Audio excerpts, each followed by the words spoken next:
3 মাস মেয়াদি এফডি এর রেট 12%। একজন আমাকে প্রশ্ন করছে, আমি খুবই অবাক হয়েছি এই প্রশ্নটা শুনে। উনি জানতে চাচ্ছে এই 12% কি ওনাকে 3 মাসের জন্য দিবে নাকি না 1 বছরের জন্য দিবে। তো আপনাদেরকে বলছি, একটা ব্যাংকে আপনি যখন এফডিআর করতে যান, 3 মাস মেয়াদে হতে পারে, 6 মাস মেয়াদে হতে পারে, অথবা 1 বছর মেয়াদে হতে পারে। ব্যাংক যে ইন্টারেস্ট রেটটা আপনাকে দেয়, ব্যাংকের ইন্টারেস্ট রেট সবসময় ইয়ারলি, মানে 12 মাসের জন্য আপনি সেটা হিসাব করবেন। তো 3 মাসের জন্য যখন 12% বলে, তখন এই হিসাবটা কিভাবে করতে হয় আমি একটু সহজে আপনাদেরকে দেখাই দিই, এবং আপনারা জানতে পারবেন ট্যাক্স বা অন্যান্য খরচ কাটার পরে আপনি যদি এফডিআর করেন তাহলে কত টাকা আপনি আপনার হাতে পাবেন।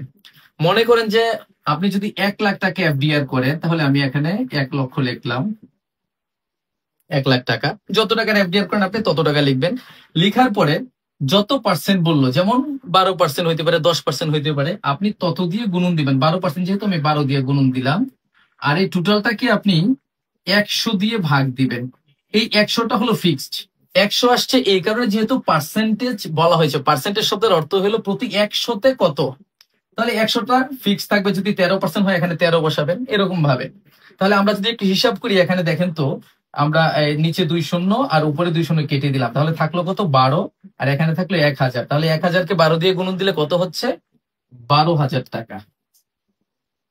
তার মানে 12%-এ 1 লাখ টাকায় আপনি 12,000 টাকা ইন্টারেস্ট বা সুদ পাবেন। সেটা কয়দিনের জন্য? 1 বছরের জন্য, আমি শুরুতেই বলেছিলাম। কিন্তু আপনি তো 3 মাসের জন্য এফডিআর করেছেন, তাহলে 1 বছরের জন্য যদি 12,000 টাকা হয়, 1 বছর যেহেতু 12 মাস, 12 দিয়ে ভাগ দিবেন। আর 3 মাসের জন্য যেহেতু আপনি এফডিআর করেছেন, তাহলে 3 দিয়ে গুণন দিবেন। 6 মাসের জন্য করলে এখানে 6 দিয়ে গুণন দিবেন। তাহলে এখন এই 12,000-কে আমি যদি 12 দিয়ে ভাগ দিই, তাহলে উপরে থাকতেছে আমার 1,000 আর গুণন 3, তাহলে কত হইল 3,000 টাকা। এই 3,000 টাকা হইল আপনার ইন্টারেস্ট। এই 3,000 টাকার মালিক আপনি। কিন্তু কথা আছে এখানে, যেহেতু আপনি ব্যাংক থেকে ইন্টারেস্ট পেয়েছেন, মানে আপনার কি ইনকাম হইল, আয় হইল। এখন ইনকাম করলে সরকার বলেছে তাকে ইনকাম ট্যাক্স দিতে হবে। তো এই ইনকামটার উপরে সরকারকে এখন আবার আপনাকে ট্যাক্স দিতে হবে। এই ট্যাক্সের রেট কত আপনারা জানেন? আপনি যদি ইনকাম ট্যাক্সের রিটার্ন জমা দেন সরকারের ঘরে, তাহলে আপনি এই ইনকামটার 10%, 10% কিভাবে বের করা হয়? 10 দিয়ে গুণন, 100 দিয়ে ভাগ। একটু আগে বলেছি 10%-এ কত আসে দেখেন তো, শূন্য শূন্য কেটে দিলাম, এখানে আরেকটা শূন্য, এখানে একটা শূন্য কেটে দিলাম, মানে 300 টাকা হয়।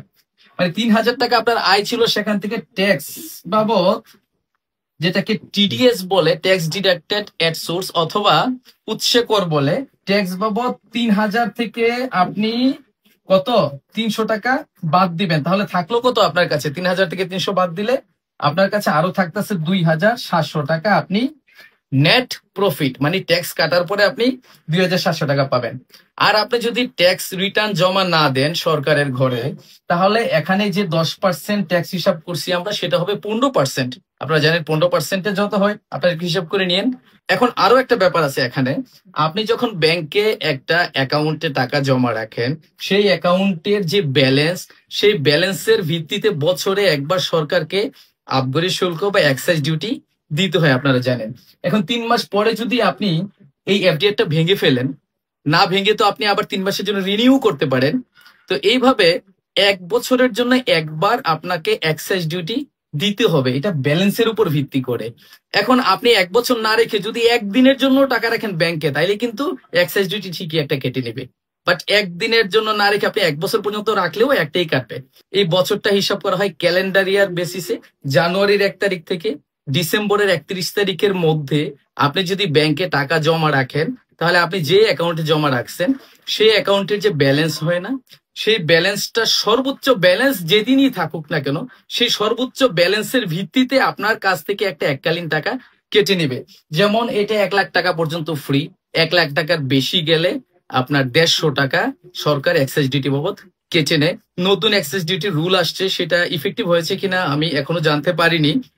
যাই হোক, আপনারা এটা জানেন যে এই এখানে যেহেতু আপনি 1 লাখ টাকা এফডিআর করেছেন, 1 লাখ টাকা পর্যন্ত ফ্রি। বাট যখনই ইন্টারেস্ট 3,000 টাকা আপনার অ্যাকাউন্টে যোগ হবে, তখন আপনার ব্যালেন্স কত হয়ে যাবে সেদিন, সেই মুহূর্তে 1,03,000 টাকা। তার মানে 1 লাখ টাকা ক্রস করলো, তখন আপনার এক্সাইজ ডিউটি বাবদ কিন্তু এই টাকাটা থেকে আরো 150 টাকা কেটে নিবে। তারপরে যেই টাকাটা থাকবে সেইটা আপনি ব্যাংক থেকে আপনার অ্যাকাউন্ট থেকে তুলে নিয়ে আসতে পারবেন, আপনি ব্যবহার করতে পারবেন। তো এই ছিল এফডিআর এর হিসাব করার বিষয়টা। আমার হাতের লেখা খুব একটা ভালো না, কষ্ট করে একটু বুঝে নিয়েন বিষয়টা। তো আশা করি আপনারা যত পার্সেন্টে যত মাসের জন্যই এফডিআর করেন নিজেরাই বাসায় হিসাব করতে পারবেন যে আপনি এফডিআর কত টাকার করলে, কত পার্সেন্টে করলে ট্যাক্স এবং এক্সাইজ ডিউটি কাটার পরে কত টাকা আপনি হাতে পাবেন।